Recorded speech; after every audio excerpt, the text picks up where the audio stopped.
Selamat sore kawan-kawan. Kali ini kami menghadirkan sebuah game fenomenal dari legenda catur yang merupakan juara dunia catur ke-10, Boris Spassky. Game keren ini berlangsung pada kejuaraan catur Uni Soviet tahun 1960. Boris Spassky sebagai putih bersua dengan David Bronstein. Spassky memulai pertempuran, pion E4, pion E5. Spassky lalu membuat kejutan dengan memilih pembukaan King's Gambit, pion F4. David Bronstein menerima, pion hajar pion, kuda keluar ke F3. Pion maju ke D5. Spassky melangkahkan pion hajar pion. David Bronstein tidak mengambil pion dan memilih mengembangkan perwira. Gajah keluar ke D6. Boris Spassky lalu mengeluarkan kuda menteri ke C3. Kuda raja hitam keluar ke E7. Pion maju ke D4. David Bronstein kemudian rokade. Spassky mengeluarkan gajah terang ke D3. Kuda keluar ke D7. Boris Spassky pun rokade. Game berlanjut, pion maju ke H6. Spassky lalu mengorbankan pion di petak D5 dengan cara menggerakkan kuda ke E4. Dan setelah Bronstein menerima kuda hajar pion, Spassky mendorong C4. Bronstein menyelundupkan kuda ke petak E3. Langkah ini langsung diantisipasi oleh Spassky. Gajah pukul kuda. Pion hitam makan gajah. Boris Spassky langsung mendorong C5. Bronstein menyelamatkan gajah. Gajah mundur ke E7. Spassky kemudian menggerakkan gajah ke C2. Bronstein menggeser benteng ke E8. Spassky lalu mulai menebar teror. Menteri nongkrong ke D3.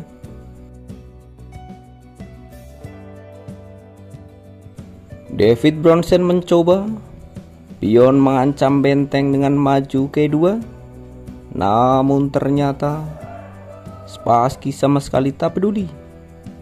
Bukannya menyelamatkan benteng, pada titik ini Boris Spassky malah melakukan aksi akrobatik pengorbanan kuda. Spassky melemparkan kuda ke tengah api, yaitu kuda loncat ke D6.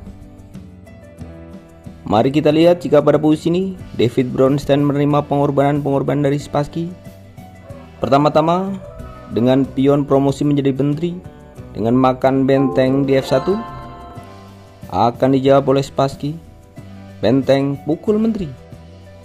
Dan bila mana pada posisi ini Bronstein melanjutkan dengan langkah geragas, yaitu pion makan kuda, akan langsung berhadapan dengan manuver menteri putih ke H7 skak.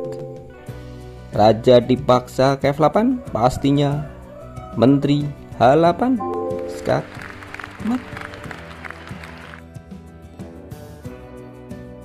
Menyadari akan hal tersebut, pada game aslinya, setelah lompatan kuda putih ke petak D6 ini, Bronstein langsung waspada dan menggerakkan kuda ke F8. Spassky melanjutkan pertempuran. Kuda menghajar pion di F7. David Bronstein menjawab, pion promosi menteri dengan makan benteng di F1 skak. Spassky membalas, benteng pukul menteri. Bila mana pada posisi ini David Bronstein melanjutkan dengan langkah raja pukul kuda, Boris Spassky akan melanjutkan dengan lompatan kuda ke G5 double skak. Raja ngumpat ke G8 akan dibalas dengan aksi gajah ke P3, skak. Tentu pada posisi ini Brownstein bisa mencoba dengan menutup skak K6, tapi gajah pukul gajah, skak. Dan jika sekarang Raja Hitam mencoba lari ke H8, akan dibalas benteng pukul kuda, skak.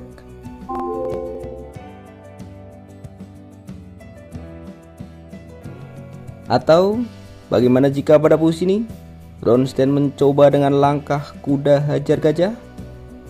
Tentu menteri H7, skak, mat.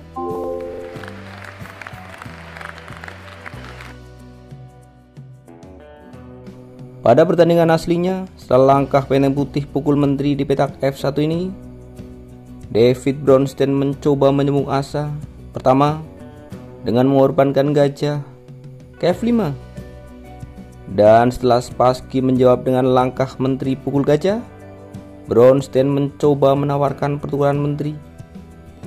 Menteri gerak ke D7. Boris Spassky tentu saja menolak. Menteri pindah ke F4. Brownstein kemudian mereposisi gajah ke F6. Spassky menambah tekanan. Kuda lompat ke E5. Brownstein merespon menteri E7. Boris Spassky lalu terus menekan. Gajah nongkrong ke P3. Brownstein kemudian mengeliminasi salah satu kuda putih. Gajah pukul kuda. Spassky menggerakkan kuda pukul gajah dan ini discover skak. Brownstein masih mencoba dengan langkah raja ke H7, tapi setelah Boris Spassky melakukan skak dengan langkah menteri ke4, pada titik ini David Brownstein akhirnya menyerah. David Brownstein terpaksa menyerah karena ia sadar di posisi ini sang Raja Hitam mustahil untuk ditolong. Tentu pada posisi ini Brownstein bisa mencoba, contohnya dengan menggerakkan raja ke H8, tapi akan dibalas oleh Spassky. Benteng hajar kuda, skak. Menteri pukul benteng akan dibalas. Kuda lompat ke G6, skak. Raja kembali ke H7. Kuda hajar menteri, skak. Raja dipaksa mojok H8. Pastinya menteri putih H7, skak, mat.